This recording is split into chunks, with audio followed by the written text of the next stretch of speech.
우리가 잘 아는 단어 중에 입덧이라는 단어가 있죠. 굳이 아이를 낳아보지 않았더라도 이 단어는 참 흔하게 그렇게 접하는 단어입니다.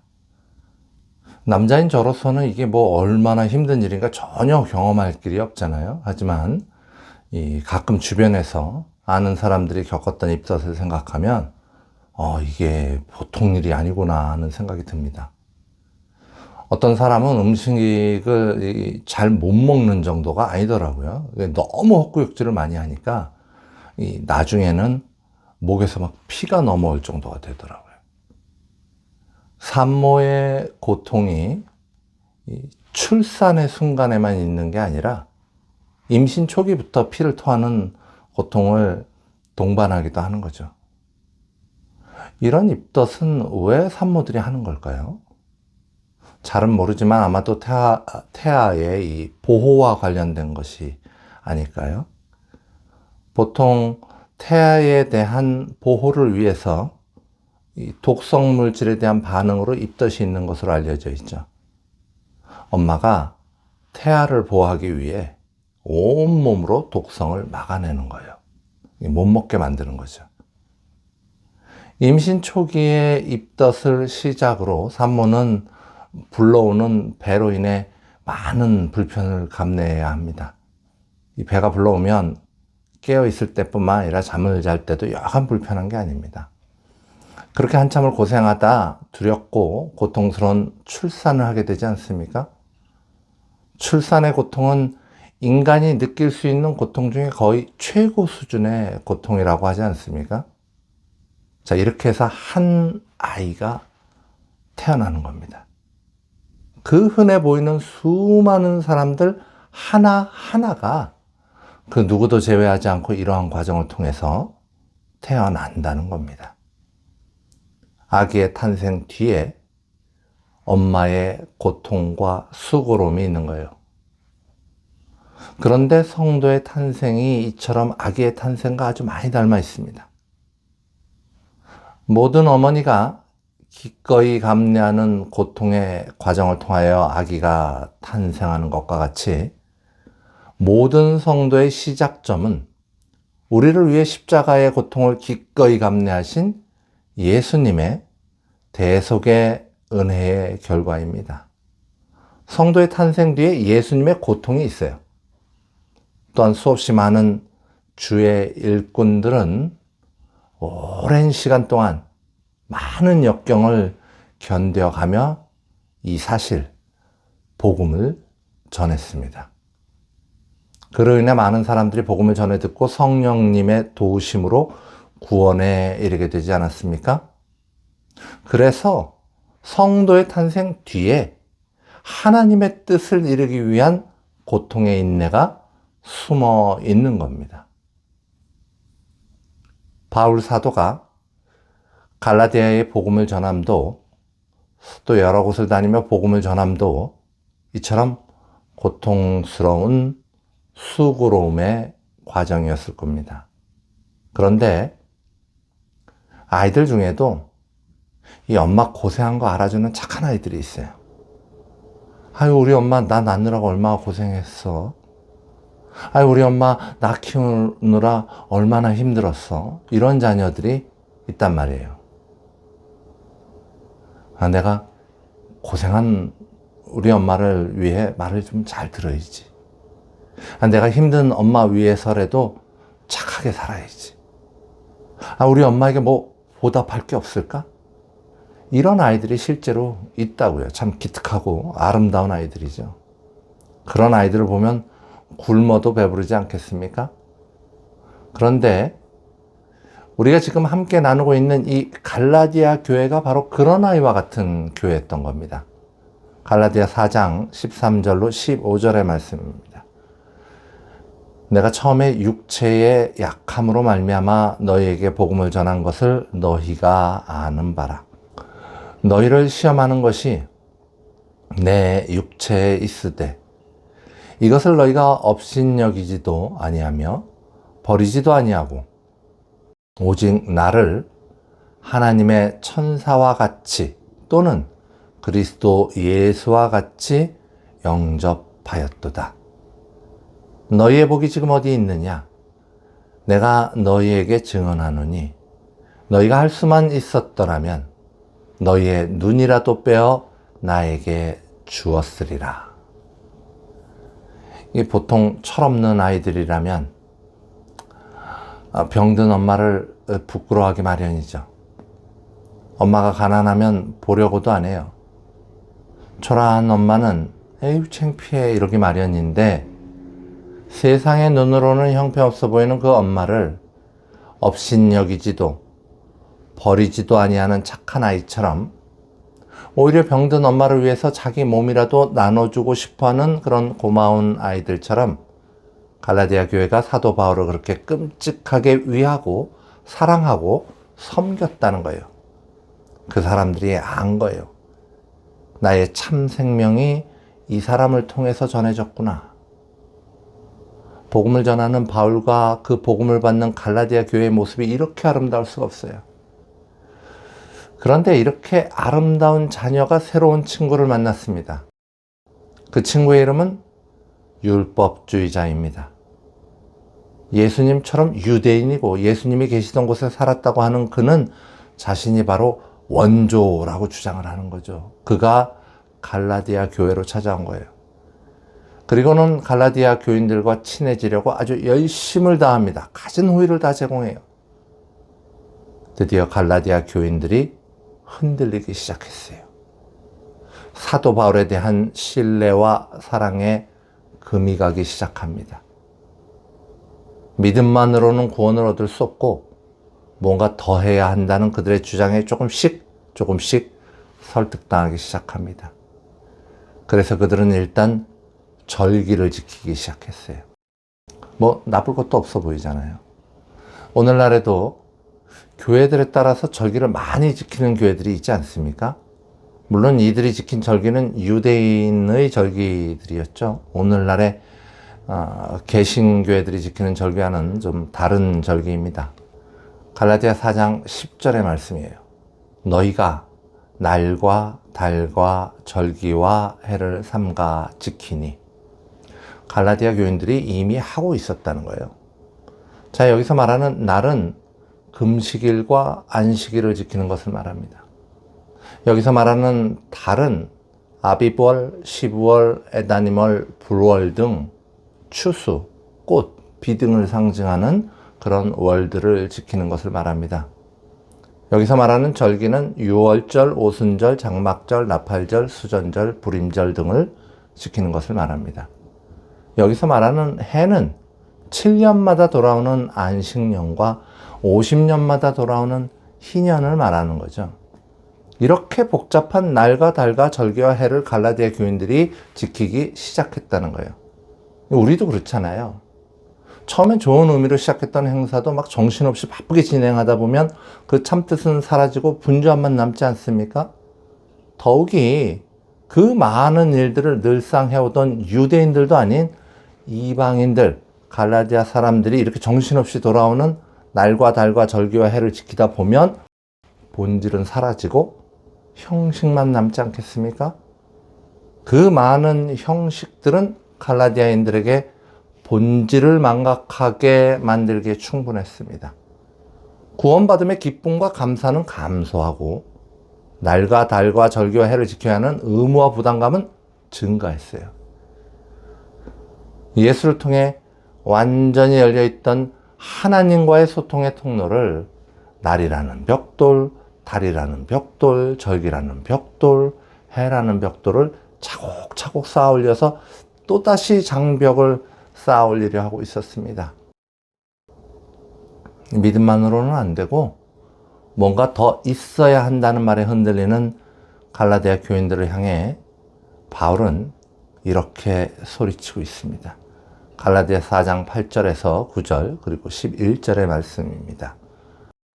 그러나 너희가 그때는 하나님을 알지 못하여 본질상 하나님이 아닌 자들에게 종노릇하였더니 이제는 너희가 하나님을 알 뿐 아니라 더욱이 하나님이 아신 바 되었거늘 어찌하여 다시 약하고 천박한 초등학문으로 돌아가서 다시 그들에게 종 노릇하려 하느냐? 내가 너희를 위하여 수고한 것이 헛될까 두려워하노라. 자, 여기 한 사람이 있습니다. 어려서부터 하나님을 믿지 않았어요. 교회는 놀러 가본 적도 없어요.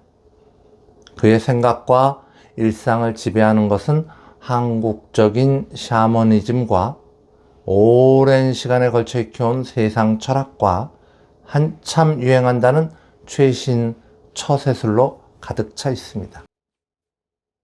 그러던 사람이 어느 날 참으로 신실한 목사님을 만나서 복음에 관한 이야기를 듣습니다.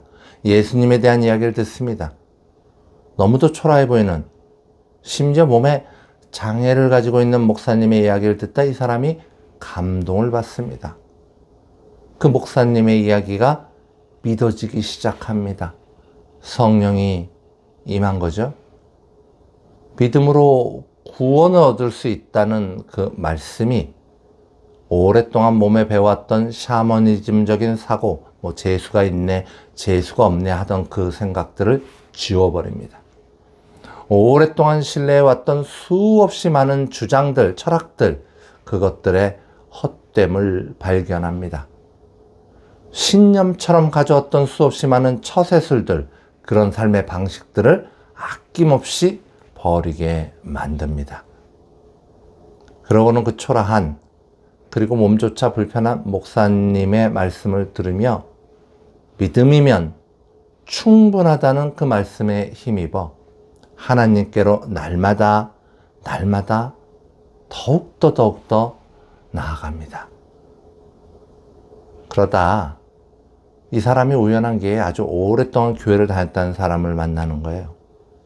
신앙에 대해서 아주 꿰고 있는 것 같은 그런 사람을 봅니다. 그리고 그 사람의 주장을 듣는 겁니다. 구원받으려면요, 이것도 해야 되고 저것도 해야 되고, 구원받으려면 절기도 지켜야 하고, 구원받으려면 때때로 금식도 해야 하고, 구원받으려면 충분히 선행도 해야 하고, 구원받으려면 죄도 완전히 끊어내야 하고, 믿음이면 충분하다는 초라한 목사님의 말은 이제 너무 쉬워 보이는 거죠. 그렇게 쉬울 리가 없다는 그런 의심이 생기기 시작하는 겁니다. 믿음만 가지고는 충분하지 못하고 뭘 자꾸 더 해야 한다는 주장, 오래 교회를 다녔다는 그 사람의 주장에 신뢰가 가는 거예요. 그래서 슬그머니 그 사람의 말을 듣기 시작한 거죠. 지금 갈라디아 교회의 교인들의 상태가 이런 겁니다. 지금 수없이 많은 스스로 좋은 크리스찬이라 생각하는 사람들의 상태가 이렇습니다. 자, 이쯤 되면 바울의 마음은 어떨까요? 처음부터 말을 못 알아들은 것도 아니요, 처음부터 복음을 거부한 것도 아닌 갈라디아 교회 사람들, 너무나도 따뜻하게 자신을 환대했던 이 사람들의 변화는 바울의 입장에서는 너무 가슴 아픈 일이 아니었을까요? 어려서부터 말도 되게 안 듣고 말썽이란 말썽은 다 피우고, 그런 애들한테는 부모도 큰 기대하지 않습니다. 원래 나쁜 사람한테는 별로 기대할 여지가 없어요. 그러려니 하는 거죠. 하지만 착한 자녀가 갑자기 삐꾸로 나가는 일은 참 성격이 다른 거죠. 이처럼 바울의 기대와 기쁨은 어이없이 무너져 내렸어요. 처음부터 영 아니었으면 그랬으면 기대도 없었을 텐데, 처음부터 도무지 복음을 기뻐하며 반기지 않았더라면 이렇게까지 슬프지 않았을 텐데, 그 슬픔에, 그 답답함에 바울이 이렇게 외칩니다. 갈라디아 4장 16절의 말씀이에요. 그런즉 내가 너희에게 참된 말을 함으로 원수가 되었느냐? 산모가요, 아무리 출산통에 시달려도요, 아이를 낳느라 죽다가 살아났어도요, 앙앙 우는 아기를 보고 웃는 겁니다. 그 아기가 엄마한테 뭘 해줄 수 있습니까? 그 아기가 엄마한테 미역국 한 그릇이라도 끓여줄 수 있겠습니까? 고맙다고 선물을 사줄 수 있겠습니까? 그냥 먹고 싸고 울고 자고. 그런데 그 엄마가 아기를 보고 웃는 거예요. 아기의 존재 자체가 엄마의 기쁨인 거죠. 갈라디아 교회 성도들의 존재 자체는 바울의 기쁨입니다. 갈라디아 교회의 존재 자체는 또한 하나님의 기쁨입니다. 그 존재 자체가 기쁨이 된 그들을 위해 믿음으로 구원을 얻을 수 있다는 메시지를 전했는데, 참된 말을 전했는데, 더 필요한데, 그 믿음만 가지고는 안 될 것 같은데, 하마터면 속을 뻔했잖아. 이러면서 갈라디아 교회 교인들이 바울을 미워하는 거예요.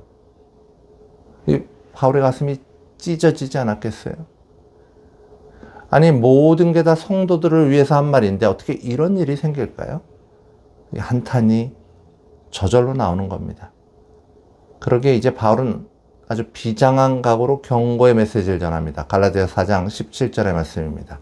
그들이 너희에게 대하여 열심을 내는 것은 좋은 뜻이 아니요 오직 너희를 이간시켜 너희로 그들에게 대하여 열심을 내게 하려 함이라. 말씀을 전하는 사람이요, 이 말씀을 전하는 목적이 자기 자신을 향하는 순간 그 말씀은 썩은 말씀이 되는 겁니다. 오늘날 세상에는 잘 먹고 잘 살라고 말씀을 전하는 사람들이 넘쳐납니다.